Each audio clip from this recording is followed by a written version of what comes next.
Mas Hensat, apa yang menjadi catatan penting menurut Mas Hensat ke depannya agar supaya kita bisa melihat pemerintahan yang dijalankan Pak Prabowo ini lebih unggul dan lebih beradab?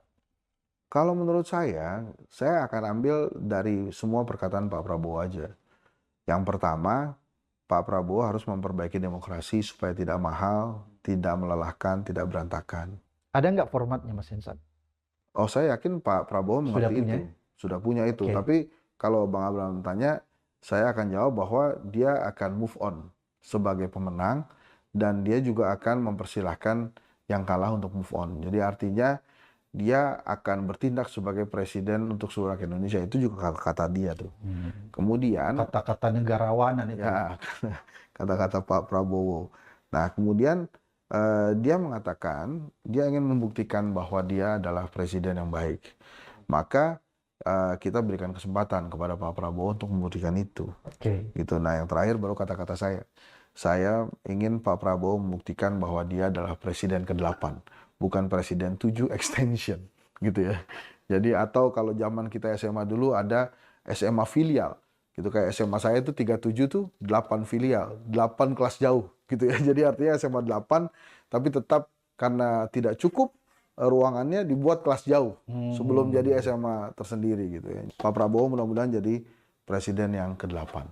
Kita doakan. Mas Hensat, itu kan tadi kalau kita kembali banyak partai-partai yang sebelumnya ada di paslon 1, kemudian di paslon 3 tiba-tiba ingin bergabung. Apakah itu bukan bagian dari strategi masuk ke dalam, bergabung dan menyingkirkan Gibran, menyingkirkan kekuasaan Gibran? Oh, kalau saya sih melihatnya, bila ada politisi yang ingin menyingkirkan politisi lain, ada dua catatannya, Bang. Yang pertama, itu pasti sudah dalam ada agenda mereka, karena Oke. mereka juga tidak ingin disingkirkan. Nah, kemudian yang kedua, politisi yang akan atau yang tahu dirinya akan disingkirkan, pasti akan bersiap-siap supaya dia tidak disingkirkan, gitu. Nah, ini nasihat untuk Mas Gibran. Kalau Anda menjadi wakil presiden terus-menerus hanya berlindung dari bin Joko Widodo, maka Anda tidak akan pernah jadi pemimpin.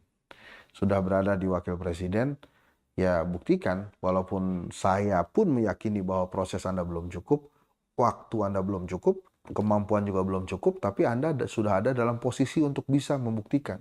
Membuktikan jadi apa? Jadi wakil presiden Pak Prabowo yang bagus lah.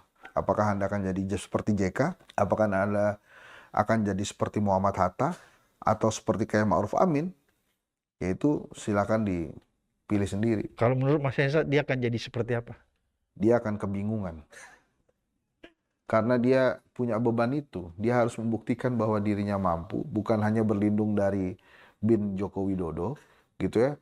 Tapi secara proses, secara waktu belum cukup gitu. Maka saya nggak akan kaget kalau kemudian banyak blunder-blunder terjadi. Jadi kalau menurut saya di periode ini contoh dua wakil presiden yang menurut saya bagus-bagus, Budiono dan Ma'ruf Amin dalam bernegara. Jadi tunggu aja perintah dari presiden mau apa gitu.